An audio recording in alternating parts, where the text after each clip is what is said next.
கமலவிநாயகர் சத்சங்கம் மிகச்சிறப்பாக நிகழ்த்தி கொண்டு வருகிற திருவாசக தொடரிலே சிவபுராணத்திலே மேலும் சில செய்திகளை சிந்திப்பதற்கு திருவருள் கூட்டியிருக்கிறது. சிவபுராணம் மணிவாசக பெருமானால் திருப்பெருந்துறையிலே அருளி செய்யப்பட்டது.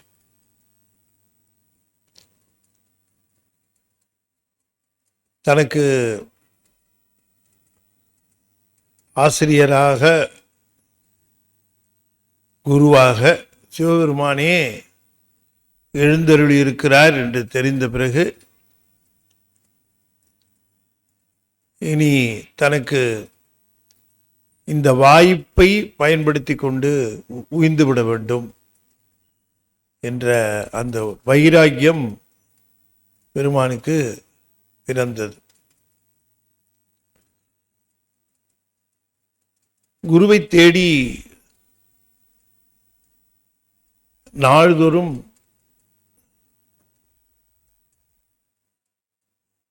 காலங்கள் தோறும் மணிகள் தோறும் சிந்தித்துக் கொண்டே இருக்கிறவர் அவர். நம்முடைய சைவ சித்தாந்தத்தில், நம்முடைய சைவ நெறியில் நமக்கு குருநாதர் வரணும். அவர் எப்படி வேணா வரலாம். அந்த குருநாதருடைய உரை, அந்த குருநாதருடைய உபதேசம், அது நமக்கு இந்த சைவ நெறியினுடைய நிறைவு பயனை தருகிறது. சைவ நெறியில நமக்கு கிடைத்திருக்கிற அந்த நெறியாக தொண்டுகள், திருக்கோயில் தொண்டுகள் சரியே இருக்கிறது. நிரம்ப பூசைகள் இருக்கின்றன, கிரியைகள் இருக்கின்றன. பெருமானுக்கே தன்னுடைய நினைவை அர்ப்பணித்து இருக்கக்கூடிய அந்த யோகம் இருக்கிறது, இதெல்லாம் இருக்கிறது. ஆனால் இவை எல்லாமே ஒரு நிறைவை நோக்கி அழைத்து செல்லுகிற படிநிலைகள் அப்படின்னு நாம் உணரணும். அதனால தான் இறைவனே குரு வடிவாக இருந்து நமக்கு அவர் உபதேசம் செய்வது போல அந்த திருக்காட்சியை நமக்கு கொடுத்திருக்கிறார். சைவ நெறியில சிவபெருமானுடைய போற்றப்பட வேண்டிய மூர்த்தத்தில் தட்சாமூர்த்தி வடிவம் ஒன்று, தென்முக கடவுள். அந்த தட்சாமூர்த்தி வடிவம் இல்லாத கோயில் கிடையாது. நடராஜர் இல்லாத கோயிலும் கிடையாது. இந்த இரண்டும் நமக்கு ரொம்ப சைவருக்கு, சைவ நெறியில் நிற்கிறவர்களுக்கு இந்த இரண்டு மூர்த்தங்களினுடைய அடிப்படை உண்மை நமக்கு தெரியணும். நடராஜராக இருக்கக்கூடியதும் பிறகு தட்சிணாமூர்த்தியாக இருக்கக்கூடியதும், இந்த இரண்டு மூர்த்தங்கள் நமக்கு ரொம்ப முக்கியமான மூர்த்தங்கள். இப்ப அந்த இரண்டு மூர்த்தங்கள் நமக்கு திருக்கோயில்களாக அமைந்திருக்கின்றன. நடராஜர் நமக்கு மிக முக்கியமான மூர்த்தம் என்பதினாலே நமக்கு சிதம்பரம் என்கிற அந்த திருக்கோயில் மிக முக்கியமான கோயிலாக அமைந்திருக்கிறது. சிதம்பரம் என்ன குறிக்கிறது என்று சொன்னால், நடராஜர் திருக்கூத்து இந்த உலக இயக்கத்திற்கும் உயிரின் இயக்கத்திற்கும் ஆதாரமாக விளங்கக்கூடிய அந்த நிலை. எனவே அந்த சிதம்பரம் திருக்கூத்து என்கிறது இருக்க, அது மிக மிக முக்கியமான ஒரு மூர்த்தம், திருக்கூத்து நிலை. அப்ப நடராஜருக்கு இந்த திருமூர்த்தம் என்று சொல்லுகிற பொழுது தட்சிணாமூர்த்திக்கு உரிய மூர்த்தமாக நமக்கு சைவர்களுக்கு விளங்குவது திருப்பெருந்துறை. அதை நீங்கள் பார்க்கணும். எத்தனையோ கோயில் இருந்தது பாண்டிய நாட்டில். மணிவாசக பெருமான் ஆலவாய் கோயிலுக்கு எத்தனை தடவை போயிருப்பார், எத்தனை தடவை தரிசனம் பண்ணியிருப்பார், சுற்றி இருக்கக்கூடிய தலங்களுக்கெல்லாம் எத்தனையோ முறை போயிருப்பார். ஆனால் அவர் சாமியை சந்தித்தது எங்கன்னா திருப்பெருந்துறையில் தான் சந்தித்தார். அங்கே தான் இந்த ஆசிரிய திருவடிவத்தோடு அவர் வருகிறார். அது ரொம்ப ஒரு முக்கியமான மூர்த்தம் என்பது மட்டுமல்லாமல் ஞானத்தினுடைய நிறைவு நெறியாக கருதப்படுகிறது. குருவினுடைய அந்த ஞானம் புகட்டுதல், குருவானவர் ஞானம் தெரிவித்தல், ஞானம் சொல்லு எல்லாமே நம்முடைய சைவ நெறியில ஒரு புதிய கோணத்தில் அதை தந்திருக்கிறார்கள். இப்ப நம்முடைய சைவ நெறியில குருநாதராக வருகிறவர் செய்ய வேண்டிய ஞானோபதேசம்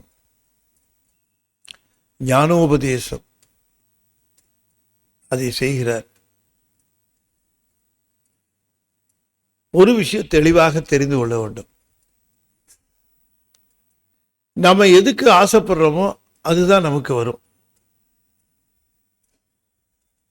குருவுக்கு ஆசைப்பட்டோம்னா நிச்சயமா குருநாதர் வருவார்.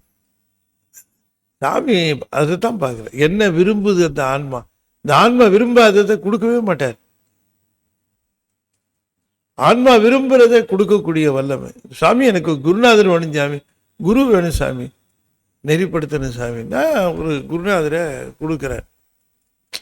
பாரு, இவர் தான் ஒரு குருநாதர், இவர் சொல்றதெல்லாம் கேளு, இது நல்லா ஆழ்ந்து யோசி பிடிச்சிக்கோ அப்படின்ட்டு குருநாதர் வருகிறார். குருநாதர் வந்த உடனே அவர் செய்யக்கூடிய சைவ நெறியில நல்லா கவனமாக.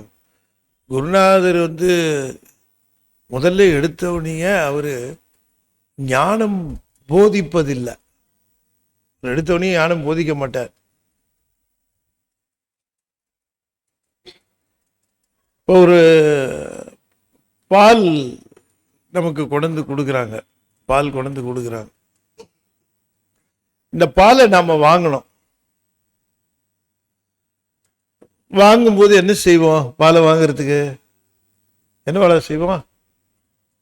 என்ன செய்வோம்? பால் கொடுக்குறாங்க, பாலை வாங்கணும். முதல்ல என்ன செய்யறது?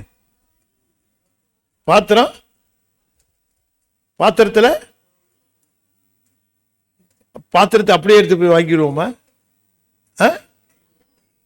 பாத்திரத்தை கழுவுவாங்க.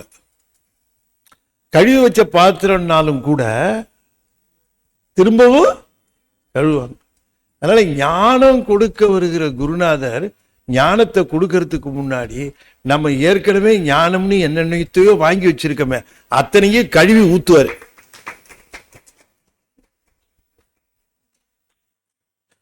ஓ, இதுதான் கழுவி ஊத்துறது.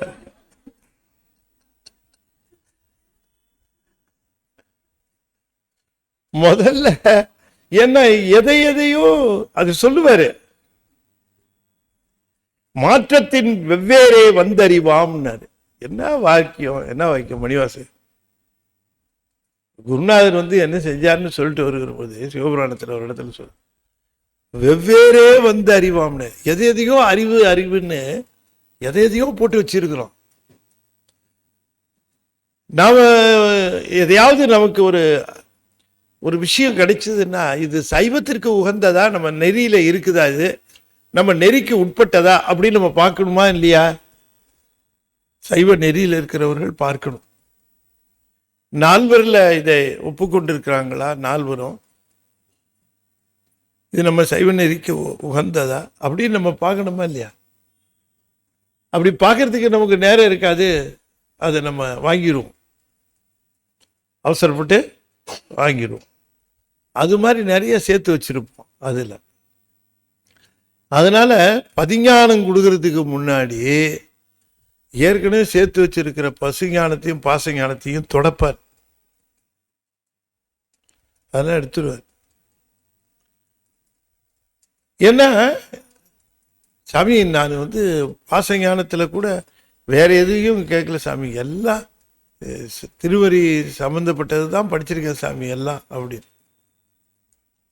அப்படியா? அது ரைட்டுப்பா, ஆனால் ஒரே பாட்டுக்கு 10 வரை இருக்கேப்பா, ஒரு பாட்டுக்கு 10 வரை இருக்கு. ஒரு பாட்டு சொன்னா 10 சொற்பொழிவாளரும் 10 விதமா சொல்றாங்க. ஆனா இது எது சைவ நெறிக்கு உரியது? பொருள் சொல்லுகிறவர்கள் எல்லாரும் சைவ சித்தாந்தத்தினுடைய அடிப்படையில் சொல்லுகிறார்களா?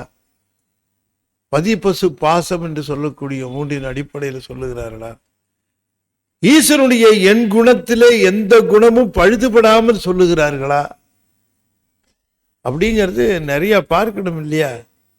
ஆகையினாலே அந்த குருவானவர் நாம குருவிட்ட ஒருத்தட்ட கேட்க ஆரம்பிக்கும் போதே இப்போ நிரம்ப பேர் குரு உபதேசம் பண்ண என்ன அவங்க அப்படி சொன்னாங்களே சாமி, அங்கே நான் அப்படி படித்தேனே சாமி, நீங்கள் இப்படி சொல்கிறீங்களே அப்படின்னு கேட்கறது இயல்பு தானே, அப்படி தானே கேட்போம்.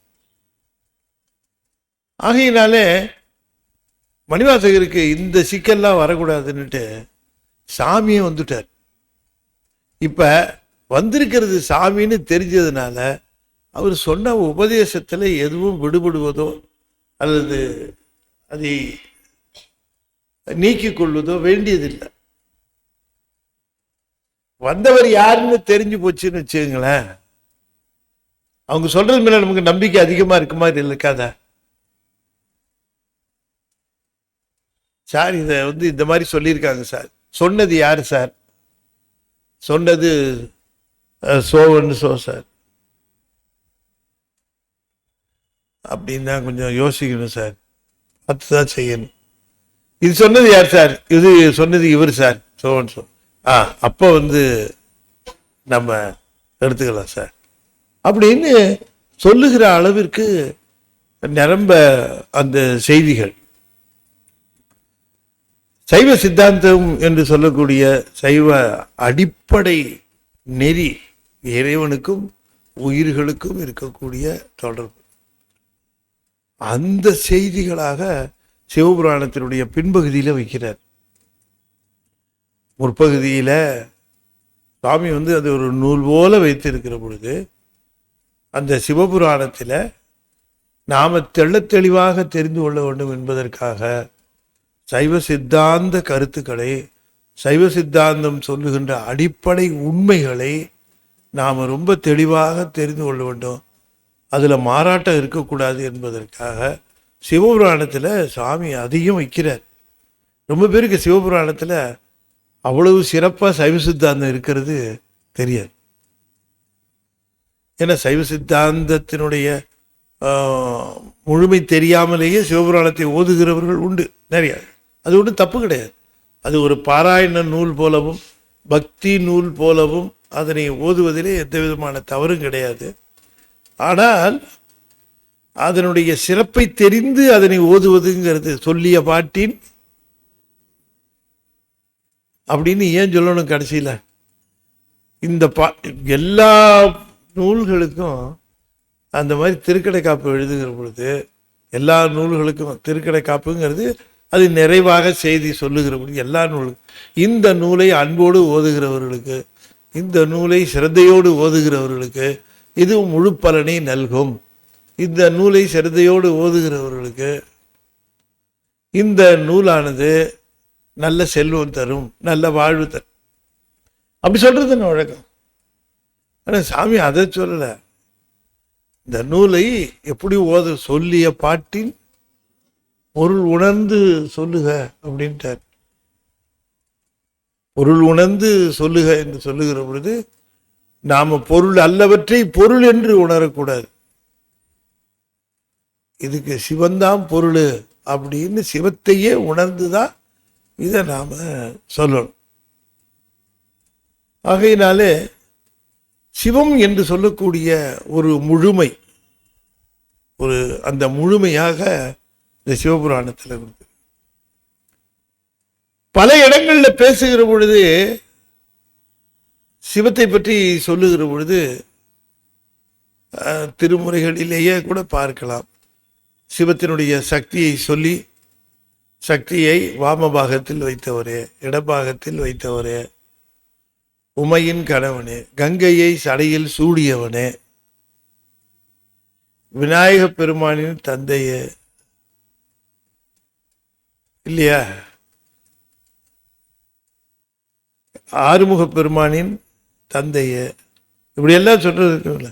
இந்த மாதிரி சிவனை அவனுடைய அந்த உறவுகளை சொல்லி, சக்தி, விநாயகர், முருகர் இப்படி சொல்லி சொல்றதே நம் கடம்பனை பெற்றவள் பங்கியன். ரொம்ப சாமர்த்தியம் சொல்லிட்டார். நம் கடம்பனையும் சொல்லியாச்சு, பெற்றவள் என்ற உமையும் சொல்லியாச்சு, இல்லையா, ரெண்டையும் சொல்லியாச்சு. நம் கடம்பனை பெற்றவள் பங்கின். தன் கடன் அடியனையும் தாங்குதல், என் கடன் பணி செய்து கிடப்பதே அப்பர் சுவாமி சொல்லுகிறோம். இப்படி எல்லா இடங்கள்லையும் சொல்லு. சிவபுராணம் முழுக்க சிவனை தவிர உமையோ முருகனோ விநாயகரோ எதுவுமே வராம சிவபுராணத்தை அமைச்சிருக்கிறார். சிவன் தான் முழுக்க சிவம். அந்த முழுக்க சிவம் என்று சொல்லுகிற பொழுது அந்த சிவத்தை உணரணும், சிவத்தையே உணரணும். சொல்லிய பாட்டின் பொருள் உணரணும். பொருள் உணர்ந்து சிவபுராணத்தை சொல்லுகிற பொழுது விளைகிற பயனே வேற. சிவபுரம் 2 இருக்கு, பின்னால சொல்றேன் நான். சிவபுரத்தின் உள்ளான்னு சொல்ற இல்லையா, அந்த சிவபுரம் 2 இருக்கு. அது என்னன்னு பார்க்கணும். அப்ப திருவாசகத்திலேயே இந்த சிவபுராணம் என்பது ஒரு தனி நூல் போலவே அமைச்சு கொடுத்திருக்கிறார். தனி நூல் போலவே முதல்ல வாழ்த்து, வணக்கம், வரும்பொருள் ஏற்று இயல்பு உரைத்தல், அவையடக்கம், அப்புறம் நூல், அப்புறம் நூற்பயன், இப்படி அமைத்து சிவபுராணத்தை தந்திருக்கிறார். தனி நூலாகவே தந்திருக்கிறார். நிரம்ப பேர் பூசை என்பது சிவபுராணம் ஓதுதல் தான் அப்படின்னே நிரம்ப பேர் சிவபூஜை செய்கிறார்கள். எனக்கு தெரிஞ்ச சில பேர் சிவபூசை அப்படின்னா சிவபுராணத்தை ஓதுதல், சிவபுராணத்தை ஓதுதல்னா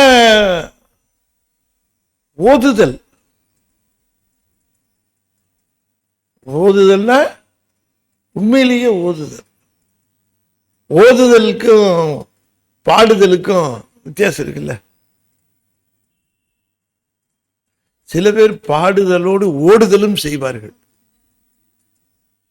அந்த பாடுதலும் ஓடுதலுமா சேர்ந்து ஆரம்பிச்ச உடனேயே முடிவு வந்துடும். நமச்சிவாய வாழ்க, நான் பொழுது நீங்க தான் தாழ்வாழ், ஆகமும் அன்னிப்பான் தாழ்வாழ், ஏகன் அநேகன் இரவடி வாழ்க, வேகம் கெடுத்து தாண்ட வேதனடி வெல்க, அப்படி நடுவில் ஒரு வார்த்தை மட்டும் காதல் விடுவோம். அது பாடுதல் மட்டுமல்ல, ஓடுதலும் கூட. சில பேர் பாடுதல் ஓடுதலோடு சேர்த்து ஆடுதலும் செய்வார்கள். நமச்சிவாய வாழ்க, நாதன் தாழ் வாழ்க, இப்பொழுது நீங்க வாழ்க அப்படின்ட்டு ஆடுதலும் சேர்த்து செய்வார்கள். சில சமயம் ஆடுதல், பாடுதல், ஓடுதல் அதோடு சேர்த்து சில சமயம் கூடுதலாக இருந்தும் சொல்வார்கள். சிவபுராணத்தை கூட்டமாக இருந்து திருக்குழுவாக இருந்து சொல்லு. எப்படி வேணா சொல்லுங்க, ஆனால் ஒரே ஒரு தடவை சொல்லிய பாட்டின் பொருள் உணர்ந்து நீங்க மட்டும் சொல்லி பாருங்களேன் அப்படின்னு சொல்றார். சிவகுமார் சொல்லல, மணிவாசகர் சொல்றார். நீங்க அந்த ஒரு சிவபுராணத்தை மட்டும் பொருள் உணர்ந்து ஒரு தடவை நீங்க சொல்லுங்களேன். தனியா சொல்றதுக்குன்னே ஒரு தனி பெருமை உடையது சிவபுராணம். சிவபுராணத்துக்கு அந்த பெருமை உண்டு. அது அந்த அசைகின்ற மனத்தை நிலை பெறச் செய்து யோக நிலைக்கு கொண்டு வரும் அந்த சிவபுராணம் என்று பல அறிஞர்கள் சொல்லியிருக்கிறார். ரொம்ப அதனால் அதுக்கு யோக பொருளே கூட சொல்லியிருக்கிறாங்க.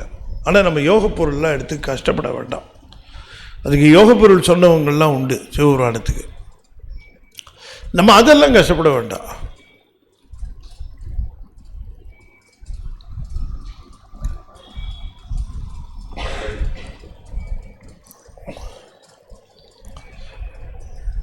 நாம் கொஞ்சம் கொஞ்சமாக இந்த சிவபுராணத்தை தனித்து ஏகாந்தமாக, அதே நேரத்தில்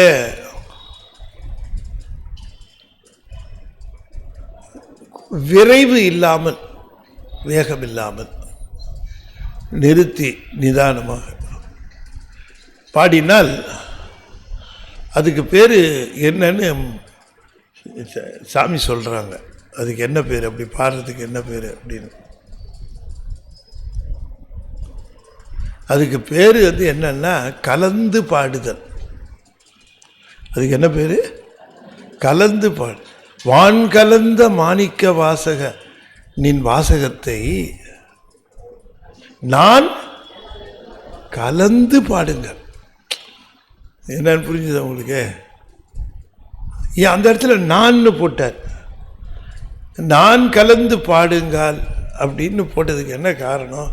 நான் சொல்லலாமா? அவர் தன்முனைப்போட நான் உபயோகப்படுத்த மாட்டாங்களே அருளாளர்களெல்லாம். ஆனால் வள்ளலார் என்ன சொல்கிறாரு? நான் கலந்து பாடுங்கள் அப்படின்னு சொல்லுகிறாரு. அப்படின்ட்டு 1-2 பேர் கூட சொன்னாங்க, அப்ஜெக்ஷன் பண்ணி சொன்னாங்க. சாமி நான் சொல்கிறார், யாம் கலந்துன்னு கூட சொல்லலை. நல்ல தெளிவாகவே அது நானா நாமான்னு குழம்பக்கூடாதுன்னு எதுகைக்கும் மோனைக்காகவும் மேலே வான்னே சொல்லிட்டார். சந்தேகம் வராது இல்லை? வான் வந்தா நான் வரும்ல. மித்தெல்லாம் விட்டுருங்க. தேன் கலந்து தெழுங்கனின் தீயின் சுவை கலந்து அதெல்லாம் விட்டுருங்க. நான் கலந்து அப்படின்னு சொல்லுகிறார். நான் கலந்துங்கிறது என்ன விளக்கங்கிறது பின்னால் சொல்லுகிறார். ஊன் கலந்து உயிர் கலந்து, அதுதான் நான் கலந்துங்கிறது. அங்கே நான் கலந்து சொன்னதுக்கு காரணம், அது சாமி அங்கே மறைபொருளாக ஒன்றை வைத்தார். அங்கே வள்ளல் பெருமான் வைக்கும்போது நான் கலந்து பாடுங்கள் அப்படின்னு அதை சொல்லியிருந்தாலும் உண்மையிலேயே அது எப்படி சொல்லி பாடியிருக்காருன்னா, நானும் நீயும் கலந்து பாடுங்கள் அப்படின்னு சொல்லியிருக்காரு. நானும் நீயும் கலந்து பாடுங்கள். நான் வேறெனாது இருக்க, நீ வேறெனாது இருக்க. நான் கும்பிடும்போது அரை கும்பிடு. அருளாளர்கள் எல்லாம் தான் செய்கிற பொழுது உடன் அவரும் செய்கிறார் என்பது தான் தத்துவம். அப்போ நான் பாடுகிற பொழுது நீயும் நானும் நீயும் கலந்து பாடுவோம் 2 பேரும். அப்போ கலந்து பாடுவோன்னு மேலே சொன்னதுனால ஊன் கலந்து உயிர் கலந்து என்பது பிரித்து தனியாக சொல்லுகிறார். அந்த இடத்துல சொன்னது நானும் நீயும் கலந்து பாடுவோமா. ஏன்னா நீ என் கூட கலந்தேன்னா நான் வெளியில் போக மாட்டேன். நீ என் கூட கலக்கலைன்னா நான் வெளியில் போயிட்டு அப்பப்போ சிவபுராணம் ஓதுகிற பொழுது வாசலுக்கு போயிட்டு ஜன்னலுக்கு போயிட்டு அப்புறம் எங்கெங்கெல்லாம் முடியுமோ அந்தந்த இடத்துக்கெல்லாம் போயிட்டு வந்து ஓதுவேன். நானும் நீயும் கலந்தா வெளியில் போக மாட்டேன். நீ இப்படி எங்கே போகிறேன்னு கேட்பேல்ல, வந்து என்னை கூப்பிட்டு விட்டு நானும் வந்திருக்கிறேன், நீ ஆரம்பிச்சுட்டு எங்கே போகிற நீ அப்படின்னு கேட்பார் இல்லையா. வான் கலந்த மாணிக்க வாசக, வான் கலந்த மாணிக்க வாசகனின் வாசகத்தை நான் கலந்து பாடுங்கால், நானும் நீயும் கலந்து பாடுங்கால். ஆஹா, அது என்னன்னு சொல்லுகிறது என்று சொல்லுகிறார். இப்போ அந்த அனுபவம் வரணும்னா சொல்லிய பாட்டின். இப்போ இந்த அனுபவம் தனியாக இருந்து ஓதுனா கிடைக்குமா, ஒரு கூட்டமாக நின்று ஓதுனா கிடைக்குமா?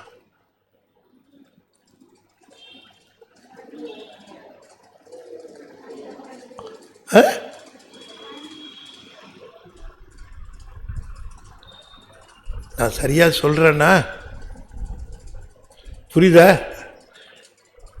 தனியா ஓதணும்.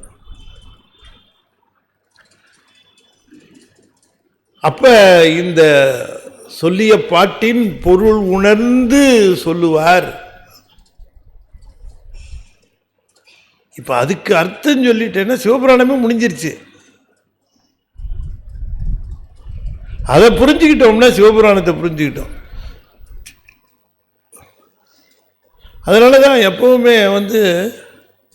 சுவாமிக்கு ஏதாவது பூஜை பண்ணுகிறது பொழுது அவரை முதல்ல ஆவாகனம் பண்ணணுமா இல்லையா?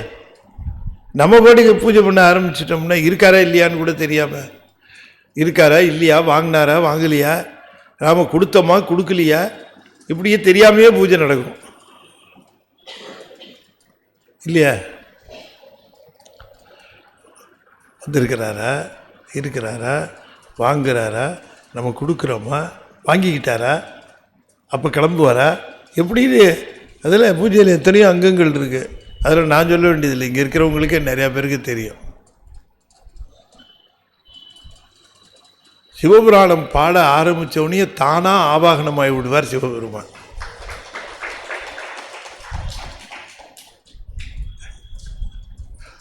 அதுதான் நமச்சிவாய வாழ்க வந்துடுவார். சாமி இங்கே இறங்கிடுவார். நீங்கள் அங்கே படிமம் வச்சுருக்கிறீங்களா, அல்லது சிற்பம் வச்சுருக்கிறீங்களா, ஓவியம் வச்சுருக்கிறீங்களா, எது வச்சுருக்கீங்கன்னு தெரியாது. மணிவாசகர் எடுத்த உடனே ஆவாகனம் பண்ணுறார். அவர் இருக்கிறதா கற்பனை பண்ணி பாடலை, இருக்கிறத பாடினார் இல்லையா? அப்போ சிவபுராணம் எவ்வளோ வேல்யூபிள், எத்தனை மதிப்பு மிக்கது. ஆனால் வருத்தத்தோடு சொல்கிறேன், சைவர்களுக்கு அதன் மதிப்பு தெரியவில்லை, தெரியல. அது ஏதோ செத்தவ வீட்டில் பாடுற வேண்டியதுன்னு நினச்சிக்கிட்டு இருக்கிறாங்க. செத்தப்புறம் அவன் காதில் கொண்டு வைக்கிறான் ஒருத்தர் டேப் ரெக்கார்டரு, என்னென்ன சிவபுராணங்கிறான். அவன் உயிரோடு இருக்கிறப்ப கேட்டானா இல்லையான்னு தெரியாது. செத்தப்புறம் அந்த காது கேட்குமா, அதில் கொண்டு போய் வைக்கிறேன். நான் ஒரு இடத்துல பார்த்து ஒரு இதுக்கு போயிருந்தேன், ரொம்ப முக்கியமானது. அங்கே போனால் இத்தனைக்கும் அவர் எடுத்து சொதையிலே அடிக்கிட்டாங்க, அவரை வச்சுட்டாங்க. எனக்கு நெருங்கின சொந்தம் இருப்பாந்தார் ஒருத்தர். என்னென்ன அவசரமாக ஒரு செல்ஃபோனை ஆன் பண்ணி அவர் காதுகிட்ட கொண்டு போய் அந்த பாட்டை வச்சார். அது என்னடா பாட்டுன்னா சிவபுராணம் பாட்டு. எதுக்கு இதை சொல்ல வருகிறேன்னா, சிவபுராணம் என்பது உயிரோடு இருந்து சிவபுரத்தில் சேருகிறவர்களுக்காக பாடப்பட்டது. சிவபுரத்தில் சேருகிறவர்களுக்காக பாடப்பட்டது இல்லையா? அதனுடைய அருமை தெரிந்து கொள்ள வேண்டும் தான் நான் இவ்வளோ தூரம் அதனுடைய முகவுரையை சொல்லுகிறேன். சிவபுராணம் என்பது அது சாமியை கொண்டு வந்து நிறுத்திடும். கொண்டு நிறுத்தும். சிவபுராணத்துக்கு அந்த வலிமை இருக்குது சிவபுராணத்துக்கு. அதனால தான் நான் கொஞ்ச நாளைக்கு முன்னாடி, கொஞ்சம் நேரத்துக்கு முன்னாடி நான் சொன்னேன், நான் அடியனுக்கு தெரிந்த ஒருவர் சிவபூசையில் வெறும் சிவபுராணம் மட்டுமே ஓதுவார். அதான் சிவபுராணம் தான் வழிபாடே. ஆனால் நிறுத்தி நிதானமாக அந்த உள்ளன்போடு அந்த சிவபுராணத்தை, அந்த 95 வரிகளையும் அற்புதமாக ஓதுகிறார். நமச்சிவாய வாழ்க, நாதன் தாழ் வாழ்க, இமை பொழுதும் என் நெஞ்சில் நீங்காதான் தாழ் வாழ்க, கோகழி ஆண்ட குருமனிதன் தாழ் வாழ்க, ஆகமமாகி நின்று அன்னிப்பான் தாழ் வாழ்க, ஏகன் அநேகன் இறைவனடி வாழ்க, வேகம் கெடுத்தாண்ட வேந்தனடி வெல்க, பிறப்பருக்கும் பிங்ககந்தன் பெய்கழல்கள் வெல்க, புறத்தார்க்கு சேயோந்தன் பூங்கழல்கள் வெல்க, கரம் குவிவார் உள்மகிழும் கோண்கழல்கள் வெல்க, சிரம் குவிவார் ஓங்குவிக்கும் சீரோன் கடல் வெல்க, ஈசன் அடி போற்றி எந்தை அடி போற்றி, தேசனடி போற்றி சிவன் சேவடி போற்றி, நேயத்தே நின்ற நிமலனடி போற்றி, மாயப்பிறப்பருக்கும் மன்னனடி போற்றி, சீரார் பெருந்துரை நம் தேவனடி போற்றி, ஆராத இன்பம் அருளும் மலை போற்றி. வழிபாட்டில் போற்றி சொல்ல வேண்டியது ரொம்ப அவசியம். சொல்லி காட்டுறார் சாமி. சிவன் அவன் என் சிந்தையுள் நின்ற அதனால், அவன் அருளாலே அவன் தாழ் வணங்கி சிந்தை மகிழ சிவபுராணம் தன்னை முந்தை வினை முழுதும் மோய உரைப்பன் யான், கண்ணுதலான் தன் கருணை கண்காட்ட வந்தெய்தி, எண்ணுதற்கு எட்டாய் எழிலார் கடல் இறஞ்சி, விண்ணிறைந்து மண்ணிறைந்து மிக்காய் விளங்கொழியாய், எண்ணிறந்த எல்லையிலாதானே நின் பெரும் சீர், பொல்லா வினையேன் புகழுமாறு ஒன்றறியேன். இதுதான் அவையடக்கம். நூல் செய்கிற பொழுது அவையடக்கம் சொல்லணும்.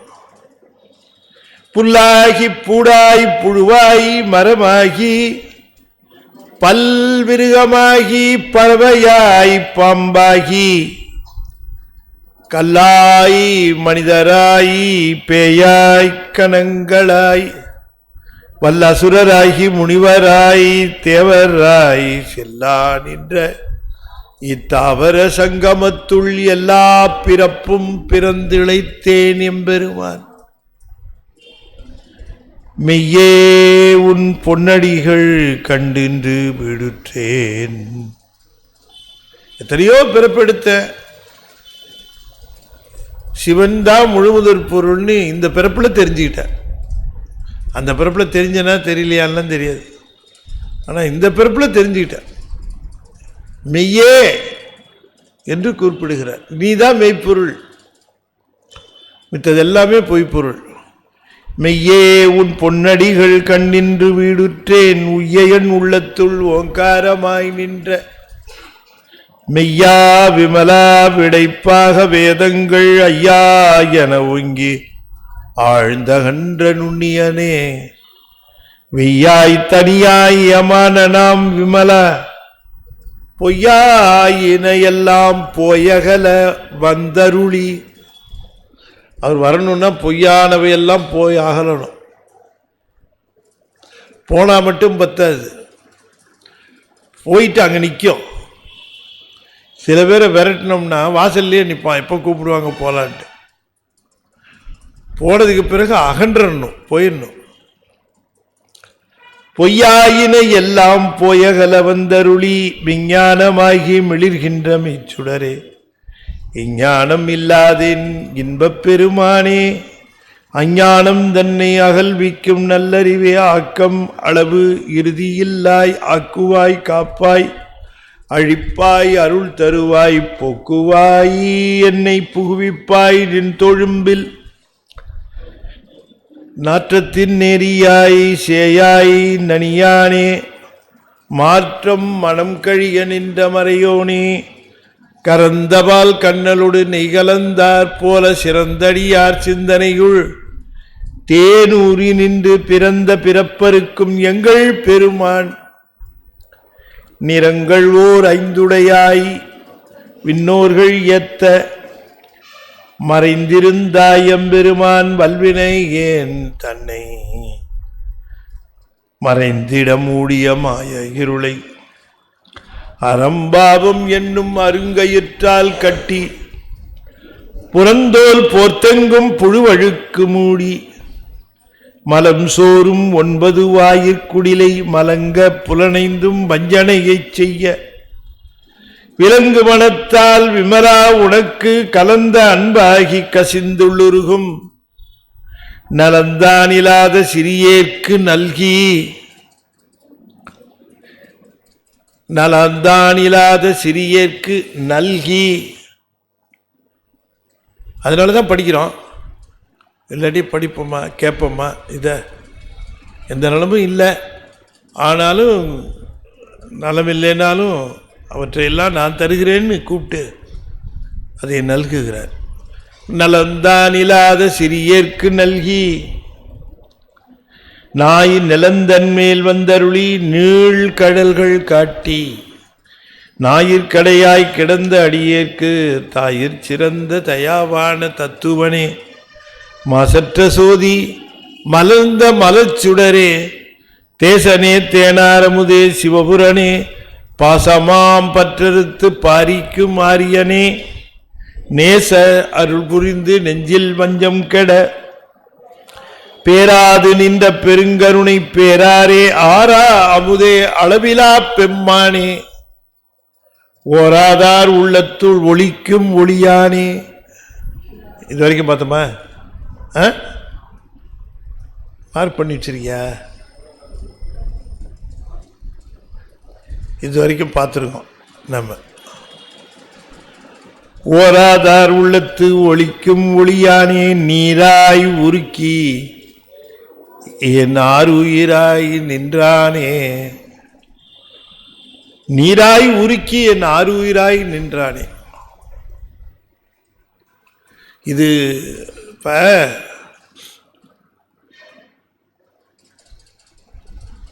இந்த பவளக்கல்லு தங்கத்தில் பதிக்கணும்னு ஒரு அம்மையார் விரும்பினாங்க. பவழம் வாங்கினாங்க, தங்கத்தில் பதிக்கணும், தங்கத்தில் பதிக்கணும். கடையில் போய் கேட்டாங்க, என்கிட்ட தங்கம் இருக்கு, பவழம் வச்சு கொடுக்கணும், அதில் மரகதம் வச்சு கொடுக்கணும், முத்து வச்சு கொடு, பவளம் வச்சு கொடுக்கணும். பவளம் வச்சு கொடுக்கணும்னு தங்கத்தை கொடுத்த உடனே என்ன பண்ணுவார் அவர்? அந்த தங்கத்தை எடுத்து எந்திலம்மா வைக்கணும், இதில் அவ்வளோதானே கொண்டார். அந்த பவளத்தை அந்த தங்கத்து மேலே வச்சு இழுத்து 4 ரப்பர் பேண்ட் போட்டு நூலையும் எடுத்து வச்சு நல்லா இருக்க கட்டி வச்சிட்டம்மா இந்தாங்க அப்படின்னு கொடுத்தால் நம்ம காசு கொடுப்போமா? என்ன செய்வாங்க? என்ன செய்வார் இவர்? நீ சொல்லு. பவழ கல் தங்கத்தில் வச்சு கொடுக்கணும். தங்கத்தை கை தட்டுங்க. தங்கத்தை உருக்கி உருகின நிலையில கொண்டு போய் பவளத்தை வைக்கணும். அது மாதிரி உயிர் உருகிற நேரத்தில் சிவம் வந்து உள்ள உட்கார்ந்து பதிஞ்சிடும். பளிங்கில் பவளம் பதித்தான் பதியேங்கிறார் திருமூலர் சொல்லுகிற பொழுது களிம்பருத்தான் எங்கள் கண்ணுதல் நந்தி. அவன் என்ன பண்ணான்னாரு, பளிங்கில் பவளம் பதித்தான். பளிங்கில பவளம் பதிச்ச அந்த வித்தையை செஞ்சான். லேசில் பதிக்க முடியுமா? அது அப்படி உருகின நிலையில அதை பதிக்க. அது மாதிரி நீராய் உருக்கி என் ஆறுயிராய் நின்றான். என்ன நம்ம நினைந்து உருகணும், சிவபெருமானுடைய கருணையை நினைந்து உருகணும். உருகுனா அது ஒட்டிடுவார். உருகலைன்னா ஒட்டுறது கஷ்டம். நீ வேறனாது இருக்க, நான் வேறனாது இருக்க அப்படிங்கிற நிலை மாதிரி, நீ வேறாக இருக்க, நானும் வேறாக இருக்க அப்படின்னு ஆகிப்போகும் இல்லையா? நீராய் உரி, நீருங்கிறது அந்த இடத்துல அந்த உருக்கத்தை குறிப்பிடுகிறது. நீராக உருக்கினா லிக்விடா. இன்பமும் துன்பமும் இல்லானே உள்ளானே. அவருக்கு இன்ப துன்பம் கிடையாது. அவருக்கு இன்ப துன்பம் கிடையாது. அவருக்கு இன்பம்னு ஒன்று கிடையாது, வேண்டுதல் ஒன்று கிடையாது, வேண்டாமை கிடையாது, இன்பமும் கிடையாது, இல்லானே. புரியுது? உள்ளானேங்கிறார். இன்பமும் துன்பமும் இல்லானே, புரியுது? உள்ளானேன்னாரு. ஏன் உள்ளானே? தனியாக இருக்கும்போது அவருக்கு கிடையாது, இன்பமும் கிடையாது, துன்பமும் கிடையாது.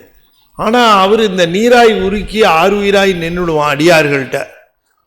அந்த சிவபெருமானை தனக்குள்ளேயே போட்டு வச்சிடும். அதுக்கப்புறம் அவர்கள் படுகிற இன்ப துன்பமெல்லாம் அவனுடைய இன்ப துன்பமாக இருக்கும். புரியுதுங்க? அதான் உள்ளானேன்னார். மணிவாசகர் போய் எவ்வளவோ சிரமப்படுறார். அப்பரை கொண்டு போய் அந்த சுண்ணாம்பு காலவாய்க்குள்ளே வச்சால, சுண்ணாம்பு காலவாய்க்குள்ளே வச்சு கேட்ட இருக பூட்டி, துண்டுக்கல் பூட்டா வாங்கி பூட்டி, வெளியில் செக்யூரிட்டி, கழகம் தப்பிச்சு வெளியில் வந்துச்சுன்னா மொட்டுன்னு போட்டுரு அப்படின்ட்டு வெளியில எல்லாம் காவல்லாம் வச்சு, அவர் ஏன் வெளியில் வரப்போறாரு? எப்போ திறந்து விடுறியா அப்போ வரப்பாட்டார். இந்த இன்பமும் துன்பமும் அடியார்களுக்கு அவர் பிரிப்பற்ற நிலையில் இருப்பதனால இன்பமும் துன்பமும் உள்ளானே, இல்லானே, உள்ளானே. நீராய் உருக்கி என் ஆறுயிராய் நின்றானே, இன்பமும் துன்பமும் இல்லானே, உள்ளானே. அன்பருக்கு அன்பனே, யாவையுமாய் அல்லையுமாம். அதுதான் இந்த சைவ சித்தாந்தத்தை சொல்லுகிறாருங்கிறத. அந்த நிலை யாவையுமாய் அல்லையுமாய், யாவையுமாய் அல்லையுமாம். யாவையாகவும் இருக்கிறார், இல்லாதவராகவும் இருக்கிறார். ஒன்றும் நீ அல்லை, அன்றி ஒன்று இல்லை. யாவையுமாய் ஒன்றாக இருத்தல், அல்லையுமாய் வேறாக இருத்தல். அவன் ஒருத்தன் தான் அந்த மாதிரி ஒன்றாகவும் இருப்பான், வேறாகவும் இருப்பான், உடனாகவும் இருப்பான். ஒன்றாக இருந்து உயிர்களுக்கு அந்த நிலைத்தலை செய்து, வேறாக இருந்து அறிவித்தலை செய்து, உடனாக இருந்து வினை நுகர்வுகளை தந்து கொண்டே இருப்பான். அதை சொல்லுகிறார். அன்பருக்கன்பனே, யாவையுமாய் அல்லையுமாம். யாவையுமாய் ஒன்றாயிருக்கிறான், அல்லையுமாம். இன்றரை கருளி இருள் கடிந்து உள்ளத்தெழுகிற ஞாயிறே போன்று நின்ற நின் தன்மை நினைப்பற நினைந்தேன். நீயலால் பெரிதுமற்றின்மை சென்று சென்று அணுவாய் தேய்ந்து ஒன்றாம் திருப்பெருந்துரை உரை சிவனே. அப்படியே கொஞ்சம் கொஞ்சமாக நம்முடைய அந்த அறிவில் இருக்கக்கூடிய ஆணவ இருளை கொஞ்சம் கொஞ்சமாக தேய்க்கிறாரு. அவருக்குத்தான் தெரியும் என்ன பாடுபடுறாருன்ட்டு. நம்ம லேசில் விடுறோமா? சொல்லுங்க. இந்த பையனுக்கு கணக்கு கற்றுக் கொடுத்ததுக்குள்ளே இந்த வாத்தியார் பண்ணுற பாடு எவ்வளோ பாடுபடுது, அவ்வளோ பாடுபடுவார். நான் சொல்கிறது அந்த காலத்தில். இந்த காலத்தில் நீ கற்றுக்கிட்டா கற்றுக்க, இல்லாட்டி டியூஷன் வச்சுக்க. நிறைய டியூஷன் சென்டர் வந்துடுச்சு. அப்போல்லாம் ஆசிரியர்கள் அவ்வளோ சிரத்தை எடுத்துக்குவாங்க. புரிஞ்சுதா இல்லையாடான்னு திரும்ப திரும்ப கேட்டு நடத்துவார்கள். அறியாமையை அகற்றுவதற்காக ஆசிரியர்கள் பாடுபட வேண்டும். அதுபோல இறைவன் இந்த உயிர்களினுடைய அறியாமையை அகற்றுவதற்கு எத்தனையோ அந்த உத்திகளை கையாளுகிறான். யாவையுமாய் அல்லையுமாய் சோதியனே. சோதியனே என்னாரு? அதுதான் உடனாக இருக்கிறது. ஒளி நெறி காட்டி செல்லுதல், உடனடைத்து செல்லுதல். யாவையுமாம் அல்லையுமாம் சோதியனே. யாவையுமாய் அல்லையுமாம் சோதியனே, அது உடன் அழைத்து செல்லுகிற. அப்போ ஒன்றாய் வேறாய் உடனாய் இருக்கிற இந்த அத்துவிதம் நம்ம சைவ சித்தாந்தம் தான் பேசுது. வேற எந்த நெறியும் இதை பேசல, வேற யாருமே பேசல.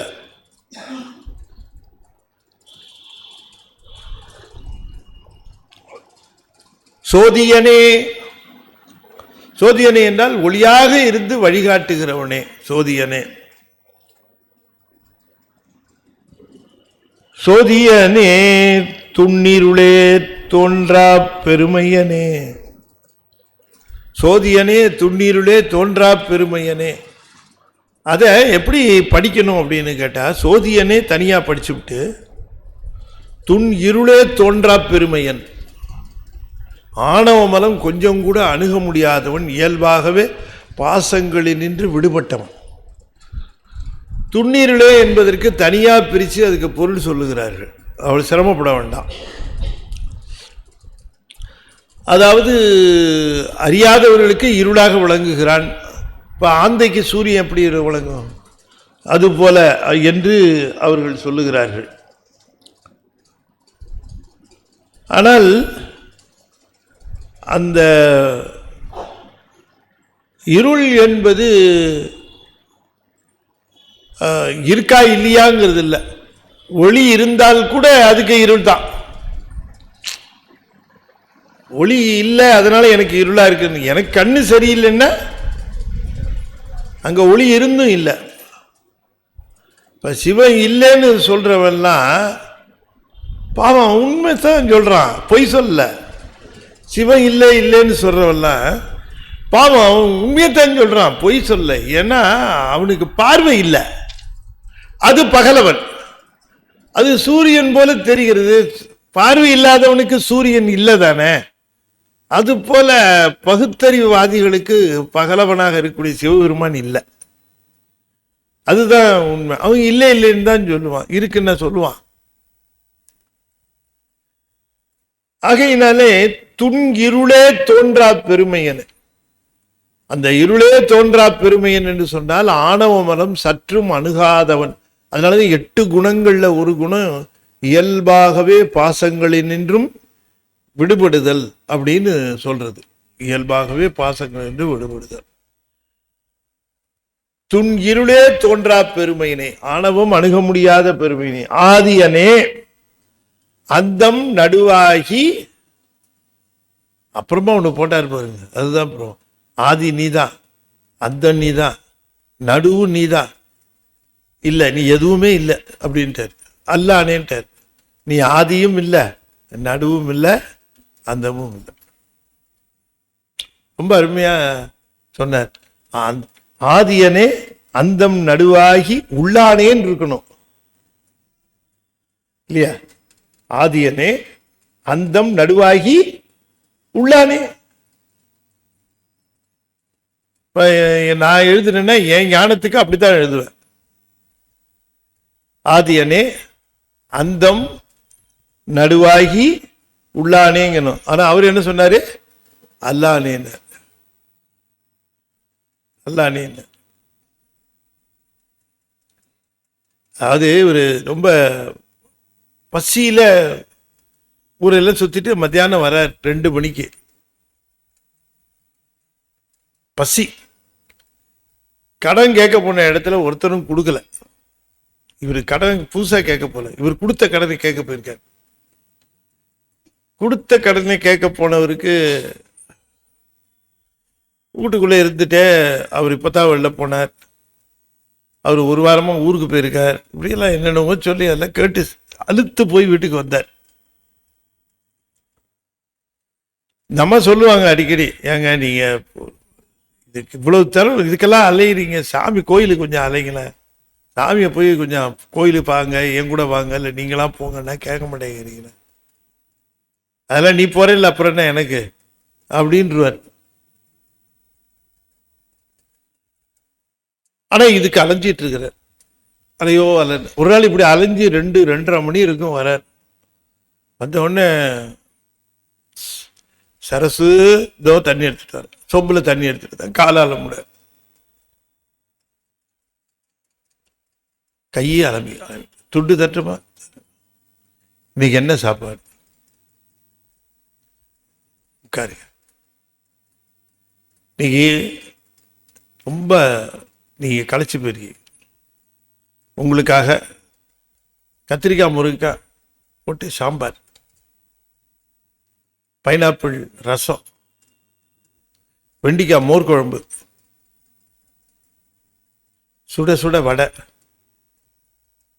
உருளைக்கிழங்கு கறி, கொத்தமல்லி தொகையல். அசந்துட்டார். வெளியில் போயிட்டு அது களைப்பெல்லாம் போயிடுச்சு. கடைக்காரன்ட்ட அவன் இருக்கானான்னு கேட்குறப்ப வெளில போயிருக்கான், ஒரு வாரம் ஆகும், எல்லாம் கேட்டு கேட்டு வந்த ஒரு காதுக்கு இது எப்படி இருக்கும், தேவாமிர்தமாக இருக்கு. அது எப்படி கொத்தமல்லி துவையல் காம்பினேஷனா, சிறப்பான காம்பினேஷனுங்க. சரி, கட்டி தயிரை வெட்டி போட்டு பகாலாபாத் பண்ணியிருக்கேன், தாளிதம் பண்ணி. ஓ ரொம்ப அருமை, உடனே போடு. உடனே எங்க போடுறதுன்னாங்க. ஏன்னு இதெல்லாம் செய்யலான்னு இருந்தேன்,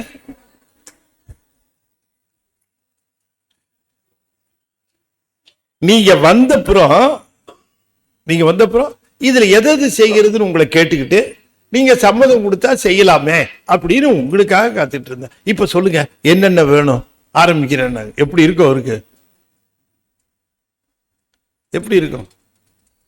இவ்வளவு தூரம் சொல்லிவிட்டு இவ்வளவு பதார்த்தங்களையும் சொல்லி இவ்வளவு பக்குவத்தையும் சொல்லி கடைசியில இல்லைன்னு சொல்றதுக்கா இவ்வளவு சொல்லணும்? ஆதியாகி அந்தமாகி நடுவாகி இல்லாதவனே,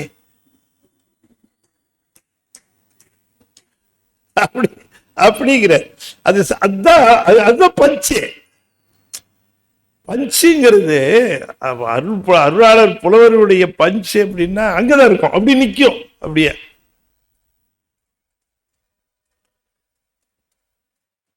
இப்ப நாம காலையில என்னமா வருது, எழுந்து விடிய காத்தால எழுந்திருக்கிறோம், ஜன்னல் வழியா என்ன பார்க்குறோம், எத்தனை மணின்னு தெரியல, 4:30 மணியா 5:30 மணியா, 5:45 ஆயிடுச்சு, 5:30 ஆச்சு. ஜன்னல் வழியா என்ன பார்ப்போம்,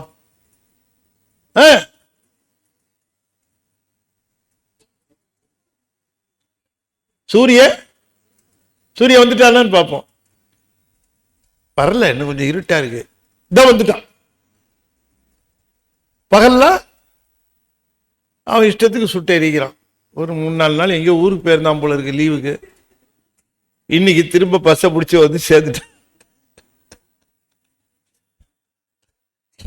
இன்னைக்கு பஸ்ஸை பிடிச்சி வந்து சேர்ந்துட்டாரு. லீவு எக்ஸ்டெண்ட் பண்ணிடுவாரோன்னு நினைச்சோம், அது சேர்ந்துட்டார். பகலெல்லாம் இருந்துட்டு சாயந்தரம் எப்படா வரும்னு பார்த்து ஒரு 6 மணி, ஏங்க வெளியில போலாமா, சூரியன் கொஞ்சம் இறங்கட்டுமா, மறையட்டுமா, போலாம். சூரியன் காலையில எழுந்தார், பகலெல்லாம் தெரிந்தார், மாலையில் மறைந்தார். உண்மையிலேயே நல்லா யோசனை பண்ணி பாருங்க, சூரியன் உண்மையிலேயே எழுதா, பகலெல்லாம் தெரியுதா, சாயந்தரம் மறையுதா? சயின்ஸ் படிச்சவங்க நமக்கெல்லாம் தெரியும், அது ஒரே இடத்துல தான் இருக்கு, அது ஒரே இடத்துல தான் இருக்கு. அது தோன்றுவது போல இருப்பது நாம சுழன்று கொண்டு இருப்பதினால, அது இருக்கட்ட பரவாயில்ல, அது தெரிவது போல தெரிவது நாம் சுழன்று கொண்டு இருப்பதினால, கடைசியில் அது மறைவது போல தோன்றுவதோ நாம சுழன்று கொண்டு இருப்பதினால, நாம திரியறதுனால அது என்னவோ தோன்றி நின்று மறைவது போல இருக்கு. அந்த மாதிரி நடுவாகி ஆதியுமாக இருக்கக்கூடியது சூரியன் என்று சொல்லுவது நாம சுழன்று கொண்டு இருப்பதினாலே அதை சொல்லுகிறோமே, ஆனால் உண்மையிலேயே சூரியன் சுழல்வதில்லை. அதுபோல சிவபெருமானுக்கு ஆதியும் கிடையாது, அந்தம் கிடையாது, நடு கிடையாது. நாம நம்முடைய வினைப்பயன்களால் சுழன்று கொண்டு இருக்கிறோம். அதனாலே நமக்கு அவன் ஆதியாக, அந்தமாக, நடுவாக தெரிகிறான். நமக்கு அவன் ஆதியாக வந்து தோன்றான், இருக்கிறான், அப்படி தோணும். அருவமும் உருவும் ஆகி அனாதியாய் பலவாய் ஒன்றாய் பிரமமாய் நின்ற சோதி பிழம்பதோர் மேனியாக கருணை கூர் முகங்களாரும் கரங்கள் 12 கொண்டே ஒரு திரு முருகன் வந்து உதித்தனன் உலகம் உய்ய, உதித்தனன் உலகம் உய்ய. ஏற்கனவே இருக்கிறது தான். உதித்தான்னு சொல்றது நம்முடைய நிலைக்கு. நாம சுழன்று கொண்டு இருக்கிறோம். சுழலும் போது அவரை பார்க்கிறோம். இப்படி பார்க்கும்போது வந்துட்டார். அப்புறம் பகலெல்லாம் திரிகிறார், சாயந்தரம் மறைகிறார். அவர் எங்கேயும் போல. சூரியன் எதையும் சுற்றவில்லை, தன்னைத்தானே சுற்றி கொள்கிறாருங்கிற ஒரு தீரி சொல்லி இருக்கிறாங்க. ஆனா அவர் எதையும் சுத்துறதில்லை. நமக்கு இரவு பகல் ஏன் வருது? நம்மால வருதா, சூரியனால வருதா? நம்ம சுத்திரம், அதனால நமக்கு வருகிறது. சூரியன் எப்பவும் ஒளிவிட்டு கொண்டுதான் இருக்கிறார்.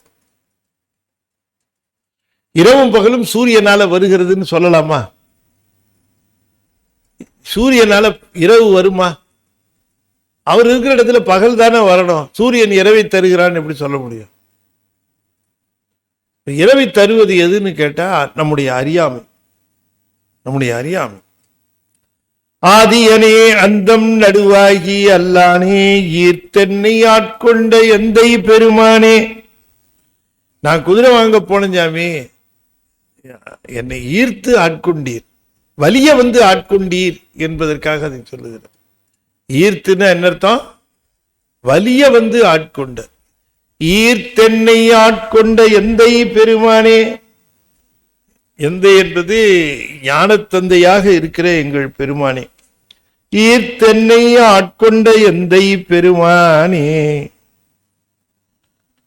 கூர்த்த மெய்ஞானத்தால் கொண்டுணர்வார் தம் கருத்தின் நோக்கரிய நோக்கே நுணுக்கரிய நுண்ணுணர்வே போக்கும் வரவும் புணர்வும் இலா புண்ணியனே. கூர்த்த மெய்ஞானத்தால் கொண்டு உணர்வார். மெய்ஞானத்தினாலே கொண்டு உணர்வார் தம் கருத்தின் நோக்கரிய நோக்கே. எவ்வளவு பெரிய ஞானமாக இருந்தாலும், இது கூர்த்த ஞானமாக இருந்தாலும், கூர்த்த மெய்ஞானமாக இருந்தாலும், அதனை கொண்டு உணர்தல் தான் செய்ய முடியும் இல்லையா? காட்ட முடியுமா? காட்ட முடியாது. நான் சிவத்தை உணர்ந்தேன்னு உங்கள்கிட்ட சொல்லலாமே தவிர எப்படி உணர்ந்தீர்கள் சொல்லுங்கள்னு சொல்ல முடியுமா? அது காட்சிக்கு அகப்படாது. அதனால நோக்கரிய நோக்கேன்னார். அரிய நோக்கு பார்த்தோம், அருளாளர்கள் பார்ப்பார்கள். கூர்த்த மெய்ஞானத்தால் கொண்டு உணர்வார். தம் கருத்தில் உணர்ந்ததை நமக்கு காட்சியாக காட்ட முடியாது. ஞானசம்பந்தர் அதையும் காட்டினார். ஆனா சிவபாதிரியர் பார்க்க முடியல. என்ன பார்த்தேன்னு சொன்னார், ஆனா பார்த்த காட்சியை பார்க்க முடிஞ்சுதா? முடியல. ஆகையினாலே கூர்த்த மெய்ஞானம் என்று சொல்லுகிறார். மெய்ஞானம் கூர்த்த மெய்ஞானத்தால் கொண்டு உணர்வார். மெய்ஞானத்தை கொண்டு உணர வேண்டுமே தவிர மெய்ஞானத்தை கொண்டு தம்முடைய புகழை வளர்த்து கொள்ள முயற்சி பண்ணக்கூடாது. ஞானம் இருக்கிறவர் தனக்கு தன்னுடைய ஞானத்தினாலே உணர்வை பெருக்கலாமே தவிர அத ஞானம் எனக்கு இருக்கு, ஞானம் எனக்கு இருக்கு அப்படின்னு சொல்லி என்னை விட ஞானி யாரும் இல்லை, உன்னை விட அஞ்ஞானி யாரும் இல்லைன்னு சொல்றதுக்காக ஞானம் இல்லை. இவ்வளவு ஞானம் பெற்ற மணிவாசகர் தன்னை நாயின்னு தான் சொல்லுகிறார் இல்லையா? கூர்த்த மெய்ஞானத்தால் கொண்டு உணர்வார். மெய்ஞானத்தால உணர்வார்கள், வேறு எதையும் கொண்டு உணரமாட்டார்கள். அப்ப நோக்கரிய நோக்கே என்பது அந்த காட்சி. அன்றும் உன்னை காணாதே ஆட்பட்டேன், இன்றும் உன்னை காணவில்லை என்றதான் காரைக்கிழமையார் சொல்லும்போது. அன்னைக்கு ஆட்கொள்ளுகின்ற பொழுது இன்னொரையும் உன்னை பார்த்ததில்லை, இப்பவும் உன்னை பார்த்ததில்லைங்கிறாங்க. என்ன எப்படி பார்த்ததில்லைன்னு சொல்றாங்கன்னா, இந்த கண்ணு பார்க்கிற நிலையில அது இல்லை, உணர்வு நிலையில தான் அது இருக்கு. அப்ப ஞானசம்பந்தர் மெய்ஞானத்தால் பார்த்தார், அந்த மெய்ஞானத்தால பார்த்த காட்சியைத்தான் சொன்னார். அதை அந்த காட்சியை பார்த்த மாத்திரத்தில் சொல்லலாமே தவிர பார்க்க வைக்க முடியுமா? பார்க்க வைக்க முடியாது, அவரவர் பார்க்கணும். அதைத்தான் அருணகிரிநாதரும் சொல்லுகிறார். அவ்வாறு அறிவார் அறிகின்றதலால் எவ்வாறு ஒருவருக்கு இசைவிப்பதுவேனர். இப்படிலாம் இருக்கு என்று எடுத்து சொல்லி, நோக்கரிய நோக்கே நுணுக்கரிய நுண்ணுணர்வே போக்கும் வரவும் புணர்வும் இலா புண்ணியனே. இப்ப நம்ம போகிறதும் வரதுமாக இருக்கிறோம், அது உங்களுக்கு தெரியும். பிறப்பெடுக்கிறோம், திரும்ப அந்த பிறப்பை எடுத்து நீக்கிவிட்டு போகிறோம், வேறு பிறப்பு எடுக்கிறோம். இப்படி பிறப்பு இறப்பும் மாறி மாறி நமக்கு கொண்டு இருக்கிறது. இந்த பிறப்பிலும் இறப்பிலையும் மாறி மாறி கொண்டு இருக்கிற இந்த பிரபஞ்சத்தில் சிவபெருமானும் தான் இருக்கிறார். ஆனால் அவருக்கு புணர்வு இல்லை, நமக்கு புணர்வு இருக்கிறது. அதுதான் அந்த புணர்வு என்று தோய்வு, பிரபஞ்ச தோய்வு, பிரபஞ்ச பற்று, இதுல தோய்வு விளங்குகிறது. எப்படியாவது சர்வீஸை விட்டு ரிட்டையர் ஆகிறதுக்குள்ள ஒரு 4-5 வீடாவது கட்டிடணும் அப்படின்னு ஒருத்தர் வைராக்கியம் எடுத்தாருன்னா, 4-5 வீடு கட்டுறதுக்கு அவருக்கு என்னென்ன முயற்சி உண்டு அத்தனை முயற்சியில் இறங்கத்தானே செய்வார் இல்லையா? எப்படியும் வீடு கட்டி ஆகணும். மனை யாருக்கா இருந்தாலும் பரவாயில்ல,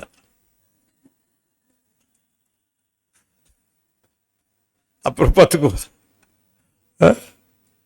வீடு கட்டிட்டோம், 4-5 வீடு கட்டிடணும் அப்படின்னு அந்த இதுக்கு பேர் புணர்வுன்னு பேர். புணர்வு என்பது என்ன நோக்கம்னு தான். Why you live, what for you live, எதற்காக நாம வாழ்கிறோம், அதுதான் புணர்வு. அதைத்தான் செய்வோம். உணர்வு என்பது நம்முடைய நோக்கம், நம்முடைய குறிக்கோள். அந்த குறிக்கோளுக்கு தகுந்த மாதிரி இந்த பிரபஞ்சத்தை பயன்படுத்துவோம், இந்த உடம்பையும் பயன்படுத்துவோம். நாம பயன்படுத்துவது 2 தானே, ஒன்னு உடம்பு, இன்னொன்னு பிரபஞ்சம். பிரபஞ்சத்தை பயன்படுத்தி நம்முடைய குறிக்கோளை அடைவதற்காக இந்த உடம்பையும் பயன்படுத்தி நாம் அடைய வேண்டியதை அடைவோம்.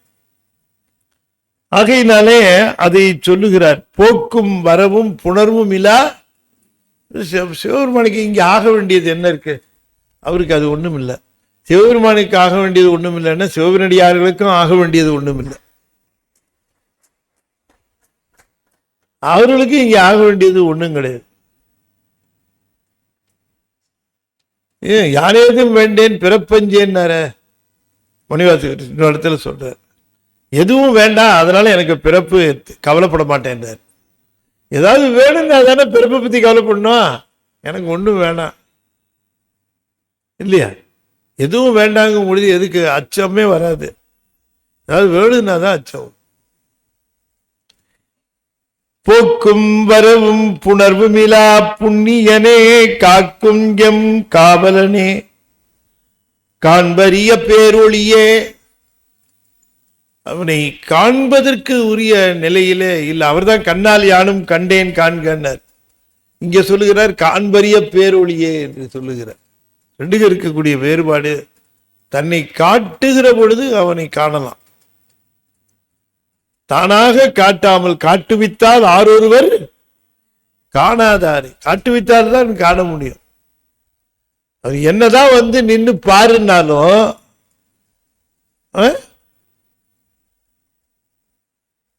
ஒன்றும் இல்லை அப்படித்தான் சொல்லுவோம். முன்னாலே நின்னா கூட தெரியாது. அதனாலதான் காட்டினால் ஆரொருவர் காணாதாரைன்னு சொல்லல. என்ன சொன்னார் அப்பரு? காட்டுவித்தார். காட்டினா காட்டுவிக்கணும். தான் வந்தது மட்டுமில்ல, வந்ததை உணர்த்தி காணவும் வைக்கணும். அப்பதான் பார்க்கும். அது இதுதான் காட்டும் உபகாரம், காணும் உபகாரம் என்று சொல்லுவது. காட்டினால் காட்டும் உபகாரம் மட்டும் போதாது, காணும் உபகாரம், அது காட்டுவிக்கும் உபகாரம். காட்டி காட்டுவித்து அந்த மாதிரி செய்கின்றவர் சிவபெருமான். இதை காட்டுவது மட்டும்தான் எல்லா மதமும் எல்லா சமயமும் பேசும். காட்டுவித்தலை பத்தி சொல்லாது. நான் பார்க்கணும்னா அவன் என் கூட பார்க்கணும், இல்லைன்னா நான் பார்க்க முடியாது. எவ்வளவு பெரிய ஒரு பேசிக் தியரி பாருங்க. நான் பார்க்கணும்னா அவன் பார்க்கணும், இல்லைன்னா பார்க்க முடியாது. எல்லா பொருளையும் பார்க்குது. இது எது? இந்த கண்ணு புத்தகத்தை பார்க்குது, மைக்கை பார்க்குது, வேண்டியவங்களை பார்க்குது, வேண்டாதவங்களை அடிக்கடி பார்க்குது. என்ன எல்லாத்தையும் பார்க்குது. என்னைக்காவது அதுக்கு நல்லா தெரியும் இதெல்லாம் பார்க்கறது நமக்காக இல்லை, எதுக்காக பார்க்குது? உயிருக்காக பார்க்குது. அப்படிதானே?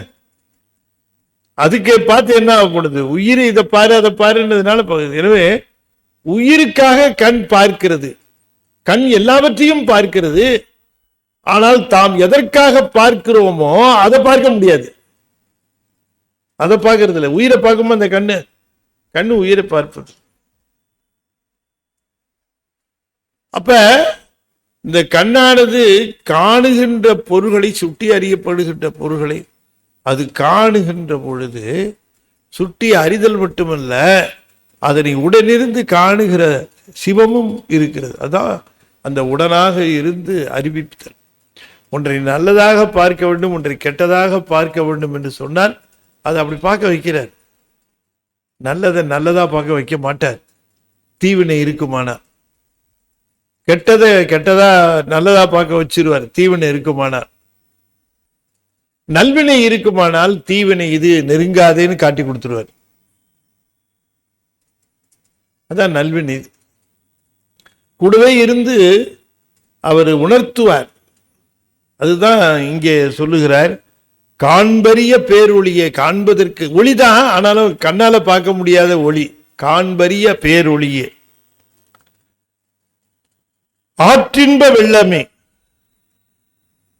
இன்ப ஆற்று வெள்ளமே. இன்ப ஆற்றினுடைய வெள்ளம், அது அப்படி போட்டுக்கணும். இன்ப ஆற்றினுடைய ஆறு, ஆறுல தானே வெள்ளம் வரும்.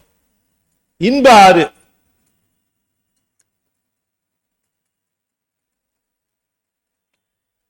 ஆற்றின்ப வெள்ளமே அத்தா மிக்காய் நின்ற. அத்தா எந்தாய் என்பது போல என்னுடைய தந்தையே.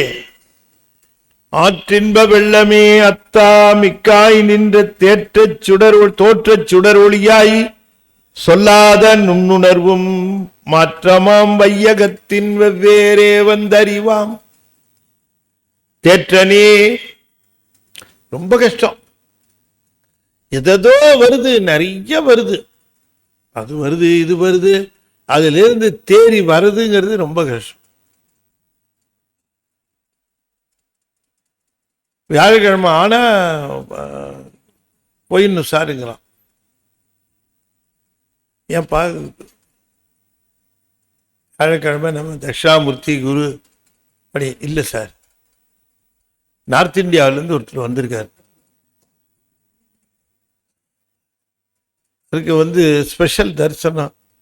அவர் ரொம்ப பெரிய, அவர் என்னவோ ஃபக்கீருங்கிறாங்க, ஒரு ரொம்ப இதுங்கிறாங்க. ஆனால் கோயில்லாம் சும்மா இழைக்குது.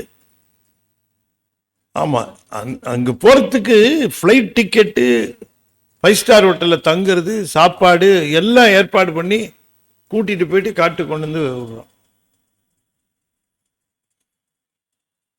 அப்புறம் வந்து வெள்ளை வெள்ளையாக ட்ரெஸ் போட்டுக்கிட்டு நிற்கிறாங்க. அவங்கள கேட்டால் நாங்கள் சுத்த சிவத்தை மட்டுமே வழிபடுவோம் அப்படிங்கிறாங்க. அது என்னமா அது?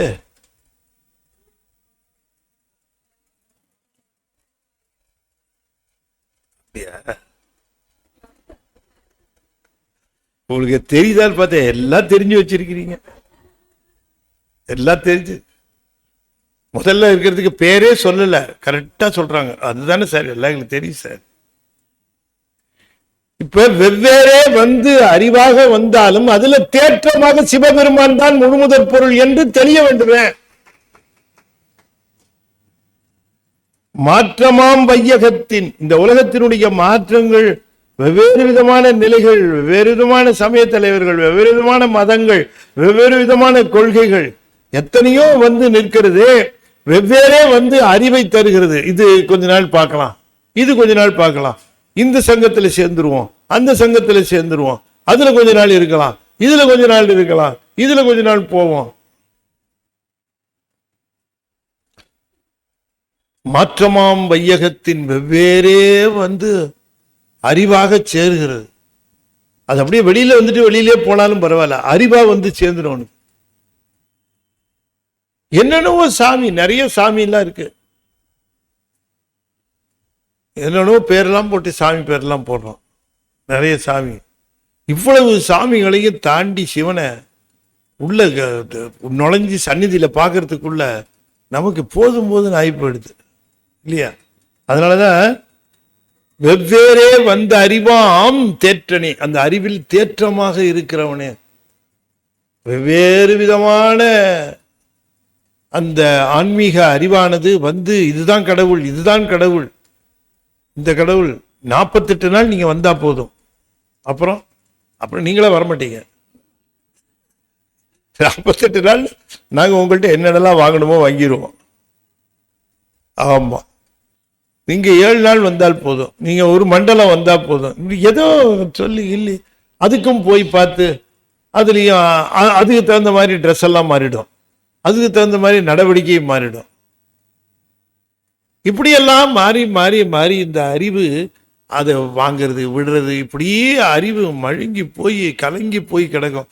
அதுல தெளிவா வந்து ஐயோ இப்படி காலம் போயிருக்க வீணா, சிவம் ஒண்ணுதானே முழுமுதற் பொருள், அது ஒண்ணுதானே தோற்றம் இல்லாதது, முடிவு இல்லாதது, அது தோற்ற சுடருடையாய் சொல்லாத நுண்ணுணர்வாய், தோட்ட சுடருடைவாய்.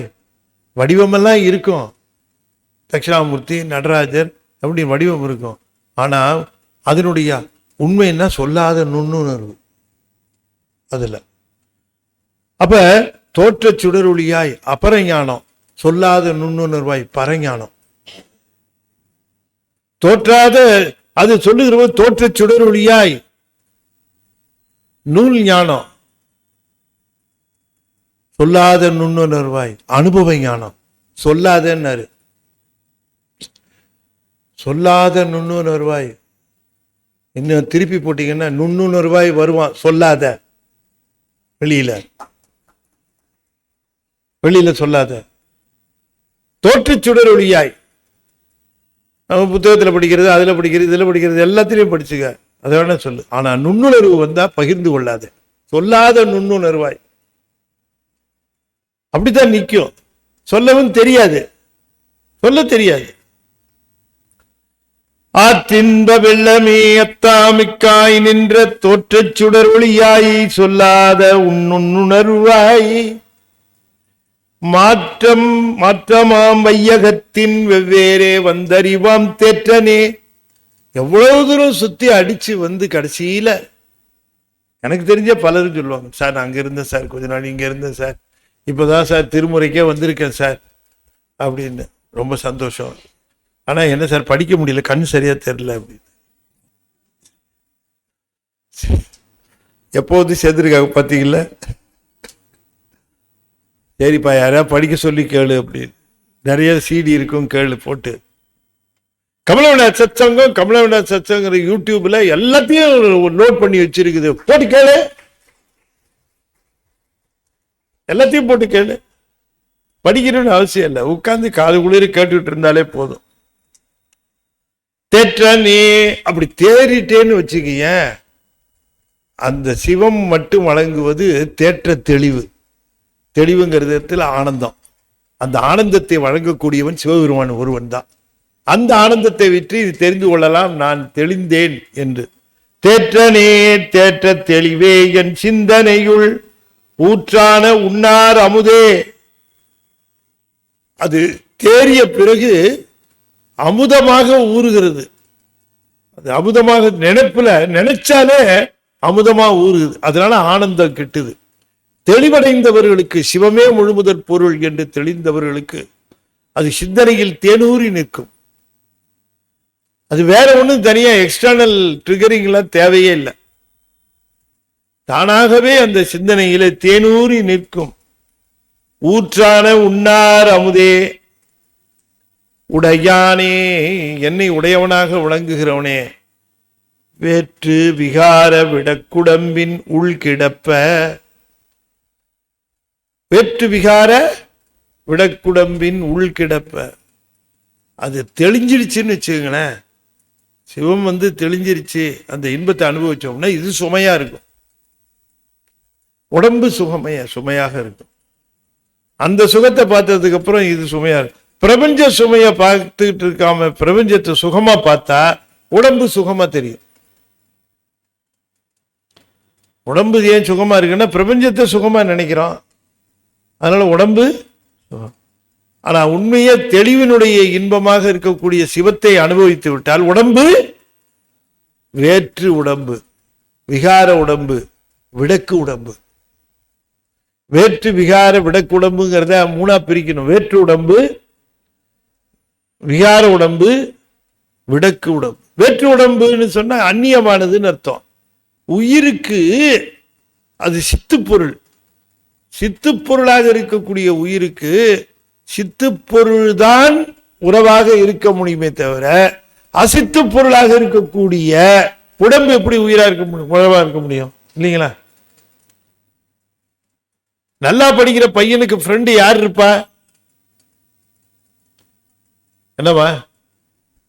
நல்லா படிக்கிற பையனுக்கு யார் ஃப்ரெண்டா இருப்பா? நல்லா படிக்கிற பையன் தானே இருப்பான். 5-6 வருஷமா குத்தகை எடுத்துக்கிட்டு அங்கேயே இருக்கிறான். அந்த பையன் ஃப்ரெண்ட் ஆவானா? இவன் நவுந்துருவான். ஒன்று பார்த்தா சரியா வராது. இது சித்து பொருள் உயிர். அப்ப இது சித்தோட தான் சேருமே தவிர அசித்து பொருளாக இருக்கக்கூடிய உடம்போடு எப்படி சேரும்? அப்ப இது வேறு, அது ஒண்ணு. ஆனா அதை வேறுன்னு நினைக்கிறோம், இத ஒண்ணுன்னு நினைக்கிறோம். அது வேற்று உடம்பு, அந்நியமான உடம்பு. உடம்பு அந்நியம், சிவம் அனன்யம். அனன்யம்னா வேறுபடாதது, நம்மிலிருந்து பிரியாதது. அதனால அது அனன்யம் என்று சொல்வார். இது அந்நியம், வேற்று உடம்பு. இந்த உணர்வு வரணும். விகார உடம்புன்னர் விகாரப்பட்டுக்கிட்டே இருக்கும். ஒருத்தட்ட ஒரு போட்டோவை காட்டி, சார் இது யார் தெரியுதான், எங்கேயோ பார்த்த மாதிரி இருக்க, உங்க போட்டோ தான் சார் 25 வருஷத்துக்கு முன்னாடி எடுத்தது. அவன் போட்டோவே அவனுக்கு அடையாளம் தெரியல. அவ்வளவு தூரம் ஃபீச்சர்ஸ் மாறிடுச்சு, முகமாட்டம் இல்ல. எப்படி அப்படிதானே? நமக்கு அப்பவே கவர்மெண்ட் உதவி செஞ்சு 20 வருஷம் கழிச்சு நம்ம எப்படி போன்னு ரேஷன் கார்டில் போட்டு காட்டுச்சு. 20 வருஷத்துக்கு அப்புறம் நீ எப்படி இருப்ப அப்படிங்கிறதுக்கு ரேஷன் கார்டு போட்டோ பார்த்தா தெரிஞ்சிடும். அப்பவே தெரிஞ்சிடும். அது ரேஷன் கார்டு போட்டோ பிரமாதமா இருக்கும்.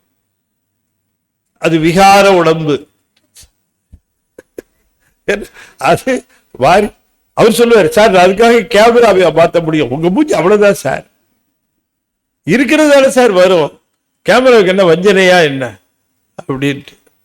ஒவ்வொரு நாளும் மாறிக்கிட்டே இருக்கு. ஏன்னா செல்லுகள் நூற்றுக்கணக்கான ஆயிரக்கணக்கான செல்கள் இறந்து படுகின்றன, ஆயிரக்கணக்கான செல்கள் உற்பத்தி ஆகின்றன.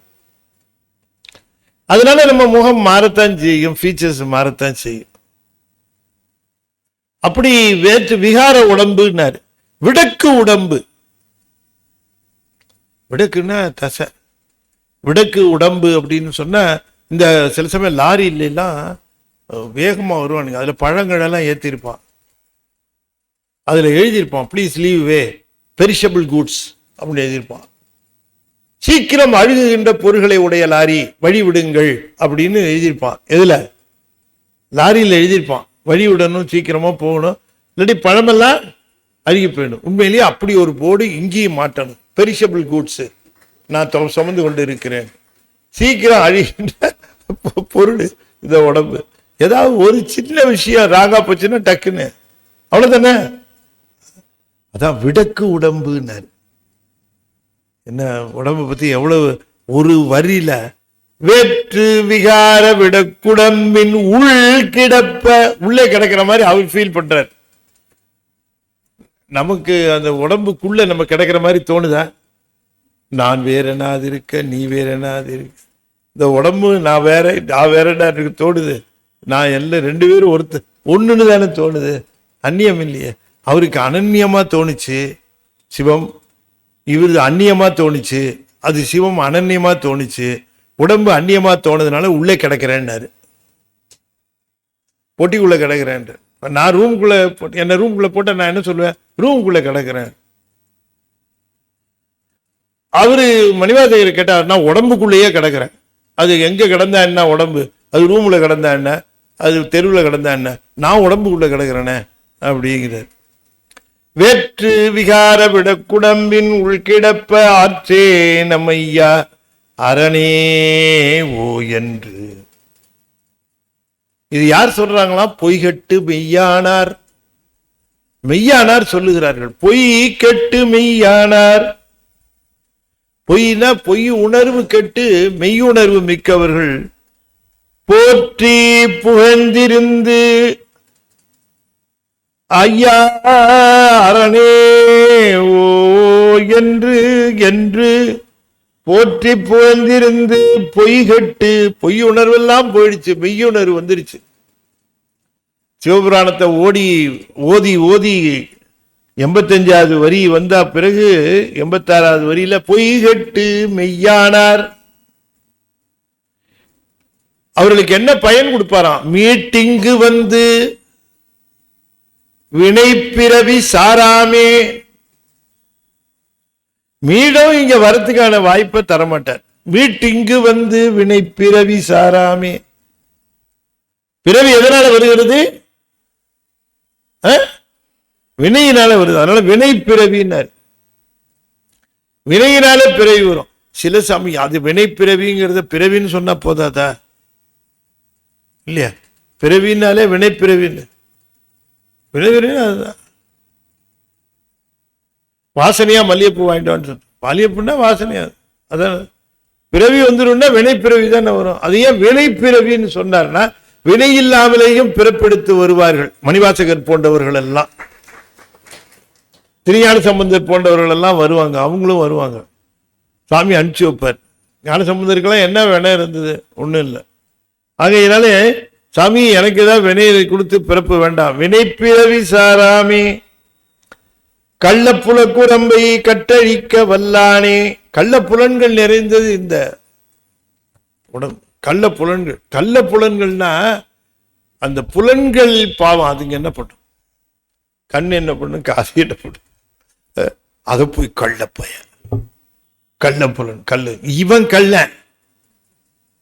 புலன்களை கல்லன்னு சொல்றது என்ன அர்த்தம்? இவனுடைய ஆசை கள்ள. அத்தை பார்க்கணும், இத்தை பார்க்கணும், அத்தை கேட்கணும், இத்தை கேட்கணும், அத்தை திங்கணும். இவ்வளவு ஆசை நாக்கா கேட்குது, அது தேவைன்னு இருக்கு. இப்ப கள்ள புலன கள்ள ஆசைகள், கள்ள புலன ஆசைகள்.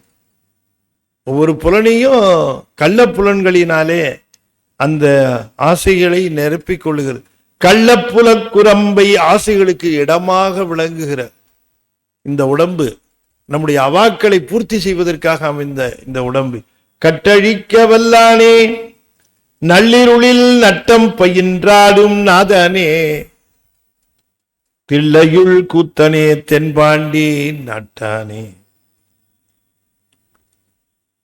அல்லல் பிறவி அறுப்பானே ஓ என்று முடிக்கும் போது ஓங்காரம் சொல்லி முடிக்கிறார். ஓம். அவ்வளவுதான். இதோட சிவபுராணம் முடிஞ்சிருச்சு. இதுக்கப்புறம் பலன் தான் சொல்றார். நள்ளிருளில் நட்டம் பயின்றாடும் நாதன். இருள பயின்றாடுகிறோம். இப்ப விழிச்சிருக்கிறோம், நடமாடிட்டு இருக்கிறோம். உறங்கணும்னு வச்சுங்க, உறங்குறோம். நம்ம உடம்பு மேல ஏதாவது கண்ட்ரோல் இருக்கா? நமக்கு நம்ம உடம்பு மேல கட்டுப்பாடு இருக்கா?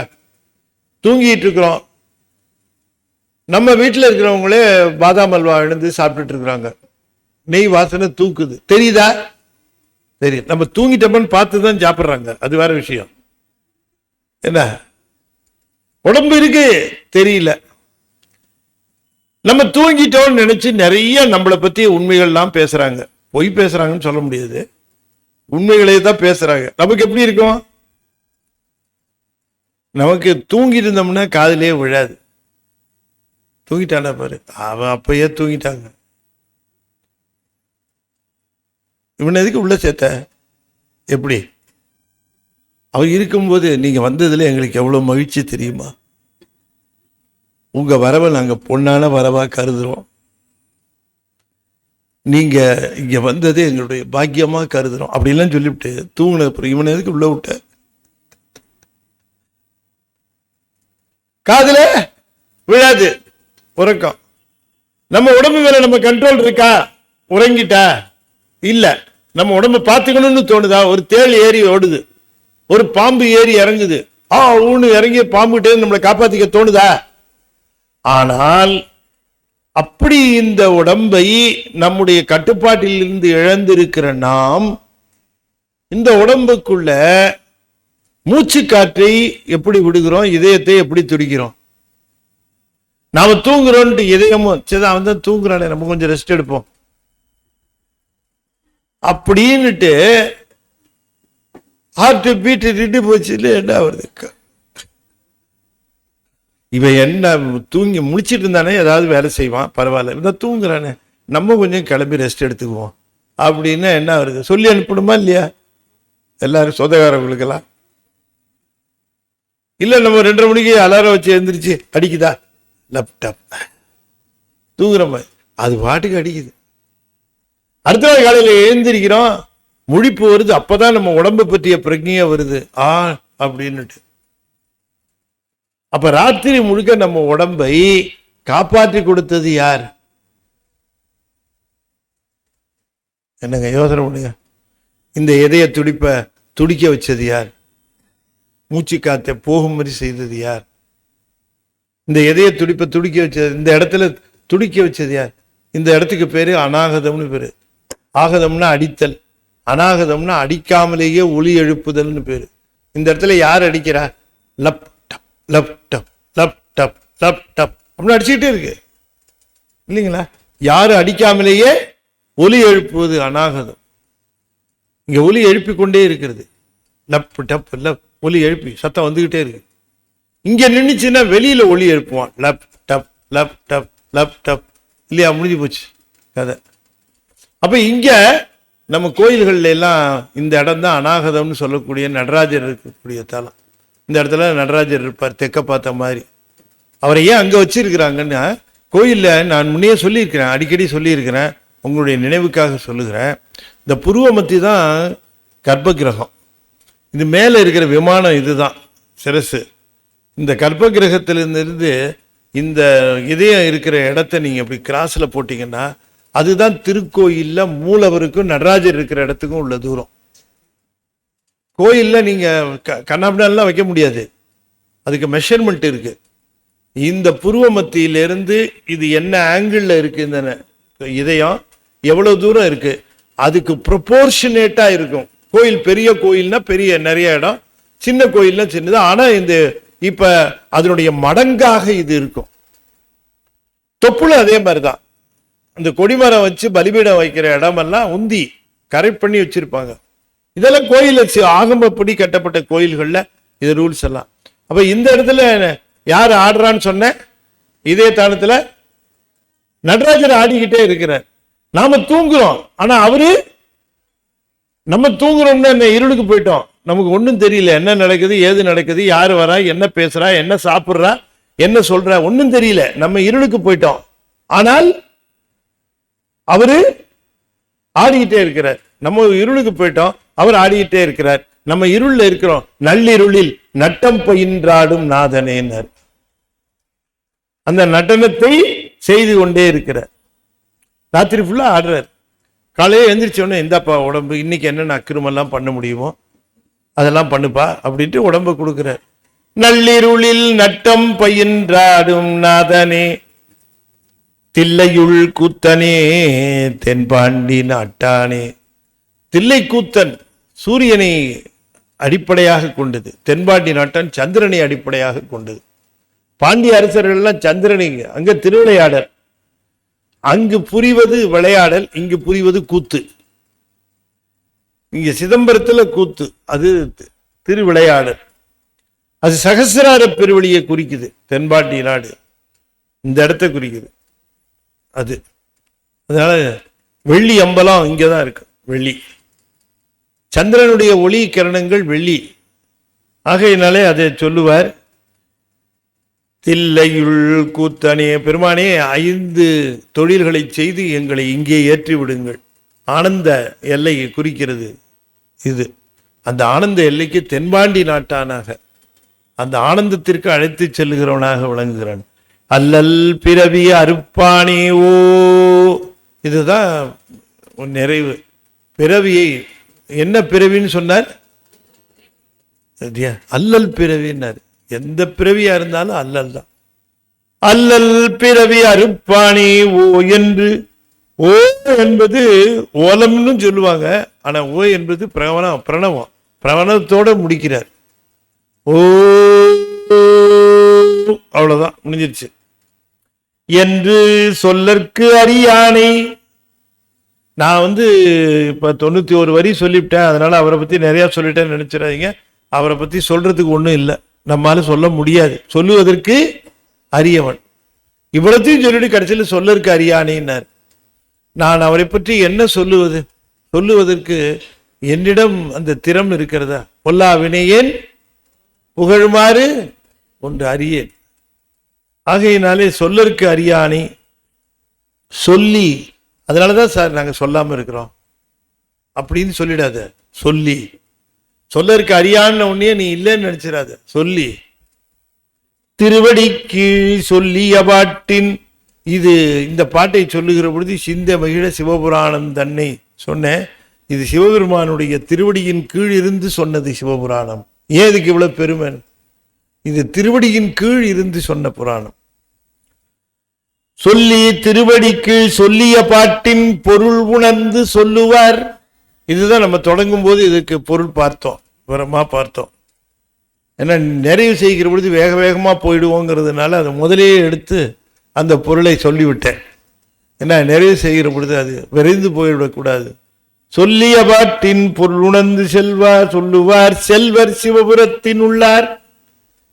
2 சிவபுரம்னு ஞாபகம் இருக்கு சொன்னது. சிவபுரத்தின் உள்ளார் சிவனடிக்கு பல்லோரும் எத்த பணிந்து. 2 சிவபுரம். 1 சிவபுரம் என்பது சிவலோகம் என்று சொல்லக்கூடிய சிவலோகத்தை குறிக்கிறது, பெருமானுடைய உலகம் சிவலோகம். 2வது சிவபுரங்கிறது இந்த திருமேனி, இந்த உடம்பே தான் சிவபுரம். சிவபுராணத்தை சொல்றேன், சிவபுரம் உடனே கிடைக்கலையா? கவலைப்படாத, உடம்பு முதல்ல சிவபுரமாகும். அங்க நீ சிவபெருமானை தரிசிப்ப, அவனுடைய திருவடிக்கீழ் இருந்து பல்லோரும் ஏத்த நீ பணிந்து வழங்குவாய். அங்க நீ சிவபுராணம் ஏத்தன இங்கேயே உண்டு, பிறகு அங்கேயும் உண்டு என்று 2ஐயும் சொல்லுகிறார். சொல்லிய பாட்டின் பொருள் சொல்லுவார் செல்வர் சிவபுரத்தின் உள்ளார் சிவனடி கீழ் பல்லோரும் ஏத்த பணிந்து உள்ளார். சிவனடி கீழ் உள்ளார், சிவபுரத்தின் உள்ளார், சிவனடி கீழ் உள்ளார், பல்லோரும் ஏத்த உள்ளார், பல்லோரும் ஏத்த பணிந்து உள்ளார், சிவனை பணிந்து உள்ளார் என்று சொல்லி இந்த அளவிலே சிவபுராணத்தை நாம் நிறைவு செய்கின்றோம். நிறைவு செய்யும் முகமாக 5 எழுத்தை 5 முறை ஓதுவேன். அன்பர்கள் தொடர்ந்து ஓத வேண்டும் என்று திருவடி பணிந்து வேண்டிக் கொள்கிறேன். ஓ நம சிவாய. ஓ நமச்சிவாய. ஓம் நமச்சிவாய. ஓம் நமச்சிவாய. ஓம் நம சிவாய. திருச்சிற்றம்பலம். அடியன் ஞானத்திரள் என்கிற பத்திரிகையில ஆசிரியராக இருக்கிறேன். அதில் நீங்கள் பதிவு செய்து கொள்ள வேண்டும். அரிய செய்திகளை, அற்புதமான செய்திகளை மாதந்தோறும் வழங்குகிற ஞானத்திரளை நீங்கள் உங்கள் நண்பருக்கும் அதை பதிவு செய்து கொள்ளலாம். உறவினர்களுக்கு பதிவு செய்து தரலாம். நீங்களும் பதிவு செய்யலாம். அதில் வருகிற கட்டுரைகளுக்கெல்லாம் உங்களால் முடிந்தால் ஸ்பான்சர்ஷிப் கொடுக்கலாம். அதை தொடர்ந்து அடியன் எழுதிய நூல்கள் திருவாசகம் முழுமையும் குறிப்புரை எழுதியிருக்கிறேன். வேணுகிற அன்பர்கள் அங்கே கேட்டு பெற்றுக்கொள்ளலாம். அதே போல சண்டபாத சோமசுந்தர நாயக்கர் வரலாறு, ஸ்ரீமத் பாம்பன் சுவாமிகளுடைய வரலாறு எழுதியிருக்கிற நூல்களாக இருக்கு. திருஞான சம்பந்தர், திருநாவுக்கரசர், சுந்தரருடைய வாழ்க்கை வரலாறுகளை பெரிய புராணம் சொன்னபடி ஒவ்வொரு பாடலாக விளக்கம் சொல்லி யூஎஸ்பி இருக்கிறது. வேணுங்கிறவர்கள் கேட்டு பெறலாம் என்று சொல்லி இந்த அளவில் நிறைவு செய்து மீண்டும் சந்திப்போம் என்று கூறி விடைபெறுகிறேன். நன்றி, வணக்கம். திருச்சிற்றம்பலம். தென்னாடுடைய சிவனே போற்றி, எந்நாட்டவர்க்கும் இறைவா போற்றி. வெற்றிவேல் முருகனுக்கு ஓஹரா. திருச்சிற்றம்பலம்.